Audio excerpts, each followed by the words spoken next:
이번 시간에는 전력계통에서 발생하는 이상전압에 대해서 알아보겠습니다. 실제 전력계통에서는 정상적인 상황이 아니라 갑작스럽고 비정상적으로 높은 전압이 발생하는 경우가 있어요. 이걸 이상전압이라고 하고요. 이상전압은 크게 두 가지로 나눌 수가 있는데요. 하나는 외부 에서 원인이 되어 생기는 이상전압이에요. 보면 낭뢰랑 유도뢰가 있는데 낭뢰는 번개죠. 직경뢰에 의한 이상전압인데 이건 언제 발생하냐면 이름처럼 낭뢰가 직접 송전선이나 전신주 같은 구조물에 떨어질 때 발생해요. 그래서 직접 맞은 낭뢰 해서 직경뢰라고도 합니다. 두 번째는 유도뢰에 의한 이상전압이에요. 번개가 근처에 떨어졌을 뿐인데 그 에너지가 전자기 유도를 통해서 송전선에 전달되는 경우예요. 이런 건 간접적이니까 유도뢰라고 하죠. 이번에는 내부에서 생기는 이상전압에는 어떤 원인이 있는지 한번 봅시다. 개폐. 이 개폐는 전기를 끄고 켜는 건데 스위치를 열고 닫는 거예요. 근데 고압의 전기를 갑자기 끊으면 전류가 멈추는 과정에서 엄청난 전압이 순간적으로 발생할 수 있어요. 이게 바로 서지이고요. 특히 차단기 같은 고압 스위치를 끌 때 잔류 에너지가 전압으로 막 튀어오르는 거죠. 이걸 억제하려면 차단기 안에 저항기를 설치해서 에너지를 흡수하게 하면 돼요. 이게 그래서 개폐 저항기 설치라고 적혀져 있죠. 그 다음 일선 지락은 한 가닥 전선이 닿은 경우예요. 예를 들어 세 가닥으로 구성되어 있는 전력선에 그중 하나가 지면하고 닿으면 전류가 땅으로 빠져나가요. 그럼 남아있는 다른 두 선에 전이불균형이 생기겠죠.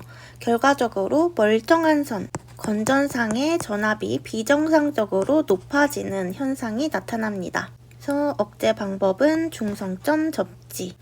여기 페란티 현상이라고 있는데 이거는 시험에 아주 자주 나오죠. 페란티 현상은 제가 뭐라고 했냐면 송전단 전압보다 수전단 전압이 높아지는 현상. 왜? C 때문에 라고 기억을 해달라고 했었어요. 마지막은 이 중성점 잔류전압. 전기는 중성점을 기준으로 균형을 이루어야 안정적으로 흐르는데요. 이 중성점에 잔류전압이 남아있는 상태에서는 전기적 균형이 깨져서 나머지 부분의 전위가 상승하게 됩니다. 이제 진행파 볼게요. 진행파는 전기 에너지가 전선이나 케이블을 통해서 전압과 전류의 형태로 퍼져나가는 파동을 우리는 진행파라고 부릅니다. 근데 이 파형이 임피던스가 다른 지점, 변이점, 그러니까 전기적 특성이 바뀌는 지점, 이 변이 지점을 만나게 되면 어떤 일이 일어날까요? 바로 일부는 앞으로 나아가고 일부는 다시 되돌아오는 반사 현상이 생깁니다. 그래서 반사계수 베타, 이거는 그럼 얼마나 되돌아오느냐잖아요. 이거를 수식으로 표현하면 베타는 Z2 플러스 Z1분의 Z2 마이너스 Z1. 여기서 Z1이 전원 측 임피던스고요. Z2가 부하 측 임피던스 해서 분모는 더하고 분자는 빼준다. 그러면 만약에 임피던스가 Z1은 Z2 아래 이렇게 같게 되면 베타는 0이 되고 반사가 없는 게 되겠죠. 그래서 여기 무반사 조건이라고도 나와 있네요. 그 다음에 투과계수는 앞으로 얼마나 전달이 되느냐. 얘는 분자의 부하측 임피던스의 2배 해서 2Z2를 해줍니다. 그리고 반사전압과 투과전압도 제가 한번 적어봤는데 반사전압은 반사계수의 전압을 곱하면 되고 투과전압은 투과계수의 전압을 곱하면 되니까 쉽죠? 하나 짚고 넘어가자면 이 2원은 입사파 전압이겠네요.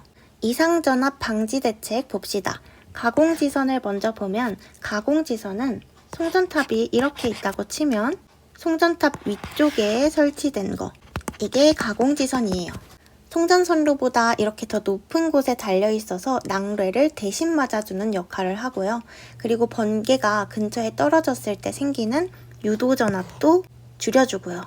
통신선에 흐르는 전자파를 줄이는 역할도 합니다. 그리고 차폐각은 가공지선과 송전선 사이의 각도인데 이 각도가 클수록 가공지선이 송전선을 덜 보호해요. 그래서 차폐각을 약 30도에서 35도 이렇게 작게 해야 하는데 시설비가 고가입니다.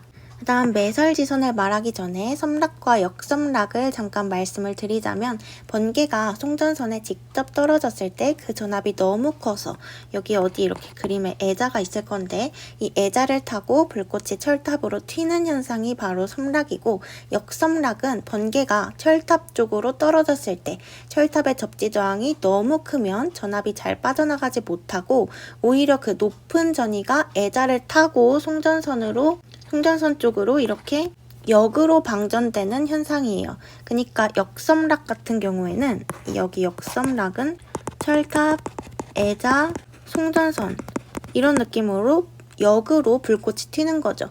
이게 송전선으로 번개 에너지가 다시 들어오면 계통 전체에 이상전압이 퍼져서 정전이나 설비 손상이 발생할 수 있으니까 문제가 되고 역섬락을 막기 위해서 우리는 매설지선을 설치합니다. 매설지선은 철탑의 기초 부분에 땅속에 설치하는 전선인데 이 접지 저항을 낮춰주는 역할을 해요. 그래서 시험에 나오면 이것들이 모두 키워드가 될 거예요. 그러면 매설지선을 고르시면 됩니다. 아무튼 이 매설지선은 땅속 넓은 범위의 전기를 흘려보내기 때문에 전압이 땅으로 쉽게 빠져나가고 철탑에 전위가 축적되지도 않으니까 역섬락도 발생하지 않죠. 그리고 그 외에 방지 대책으로는 수호장치랑 피뢰기가 있습니다. 사실 더 많은데 건축물 최상부에 피뢰침을 설치한다거나 아니면은 적당한 절연 협조를 설계한다거나 서지 흡수기를 설치한다거나 이런 방지책들이 있습니다. 그리고 방금 말한 이 피뢰기는 여기서 나오는데 피뢰기는 필기에서도 실기에서도 잘 나오는 주제죠.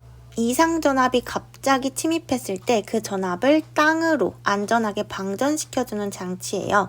피뢰기는 평소에는 전기 흐름을 막고 있다가 어느 순간 전압이 임계치를 넘으면 방전을 시작해서 전류를 지면으로 흘려보내는 원리이고 당연히 전압이 정상으로 돌아오면 방전을 즉시 멈추고 다시 원래대로 복귀합니다. 그래서 목적 이상전압을 대지로 방전시키고 송류를 차단한다. 구조는 직렬갭이랑 특성 요소로 이루어져 있는데 직렬갭은 이상전압이 침입하면 즉시 방전을 해서 송류를 차단하고 전압 상승을 억제하는 역할을 하고요. 특성 요소는 이상전압 방전 후에 일정 값 이하가 되면 즉시 방전을 정지해서 원래 송전 상태로 복귀합니다. 그리고 피뢰기 하면 구비 조건이 또 시험에 잘 나오는데 피뢰기는 아무거나 설치하면 되는 게 아니라 아래 조건들을 만족해야 합니다. 송류 차단 능력이 충분할 것, 방전이 끝난 후에 전류가 계속 흐르지 않도록 빠르게 차단해야 되는 거죠. 그리고 상용 주파 방전 개시 전압이 높을 것, 일상적으로 사용하는 전압에 대해서는 괜히 작동하지 않도록 하는 거고 충격 방전 개시 전압이 낮을 것, 이거는 번개처럼 갑작스러운 전압을 빨리 감지해서 즉시 방전하게 하려면 낮아야겠죠. 방전 대량이 크고 제한 전압이 낮을 것. 이게 큰 전류도 견딜 수 있어야 되고 방전 이후에 남는 전압이 설비에 해롭지 않도록 낮아야 해요. 그래서 저는 이거를 속상한 충제라고 외웠었거든요. 옛날에 초등학교 때인지 언젠지 충제라는 선생님이 있었어서 아무튼 그랬고 또 암기법을 아래 적어놓기는 했는데 이 상이 높을 상 뭐 이렇다 해가지고 이렇게 상용주파 방전 개시 전압이 높을 것이라고 했는데 그 상이 아니긴 하겠죠. 그리고 충격도 충격 적을수록 좋지 이런 식으로 암기했었던 기억이 나요. 물론 생각하면서 하면 자연스럽게 암기가 되기는 하겠지만 아무래도 빨리 고르고 시험을 맞추는 게 중요하니까 이것도 한번 읽어보시면 좋을 것 같아요. 이제 마지막 페이지, 피뢰기 전격전압. 전격전압은 피뢰기가 정상 상태에서 견딜 수 있는 최고 전압이에요.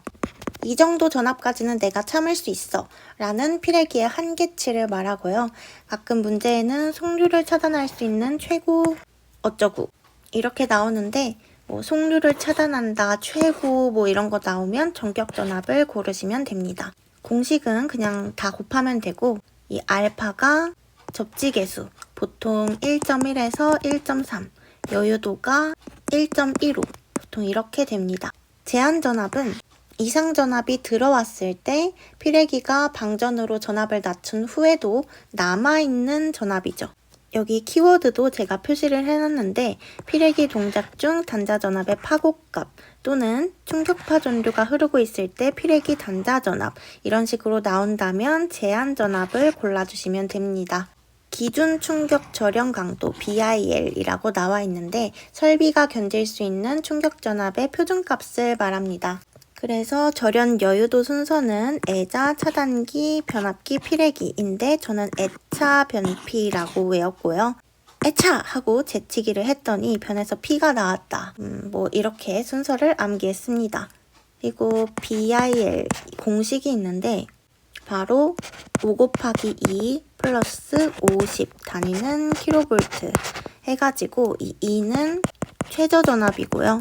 이런 공식도 있습니다. 이거는 사실 필기보다는 실기에서 더 자주 출제되는 공식이긴 한데 지금 암기를 해둬도 좋겠죠. 오늘 강의는 여기서 끝입니다.